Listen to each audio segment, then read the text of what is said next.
पुरंदर तहसील कार्यालयामध्ये 32,000 बोगस मतदार असल्याच्या आरोपावरून घोषणाबाजी सुरू आहे।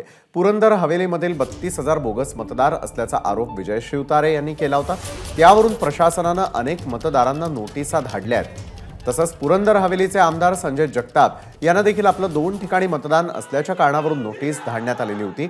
तसंच जोपर्यंत तक्रारदार या ठिकाणी येत नाही तोपर्यंत आम्ही चौकशीला सामोरं जाणार नाही अशी भूमिका आमदार संजय जगताप यांनी घातली होती। मलाही स्वतःला नोटीस आली आहे, माझ्या बंधूंना आली आहे आणि या ठिकाणी उपस्थित सगळ्यांना नोटीस आहेत। 32,000 लोकांना नोटीस आहेत आणि ह्याच्यामध्ये जर बघितलं प्रशासनाने काय सांगितलंय, तुम्ही उपस्थित नाही राहिला तुमचं नाव रद्द करणार आणि त्याचं हे प्रूफ आहे। माहूर गावच्या आमच्या मंजुषा अमोल गोळे माजी ग्रामपंचायत सदस्य त्यांच्या नावावरती डायरेक्ट डिलीटचा शिक्का मारलाय।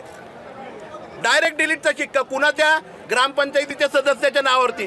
उद्या मी आमदार जरी असलो मलाही डिलीट करून टाकणार आहेत। यांना सगळे लोक डिलीट करायचे आणि जे बोगस मतदान म्हणतात तोच माणूस आहे ना या ठिकाणी सगळ्यात मोठा बोगस आहे। आम्ही सर्वसामान्य माणसं बोगस नाही, विजय शिवतारे बोगस आहे। एबीपी माझा, उघडा डोळे बघा नीट।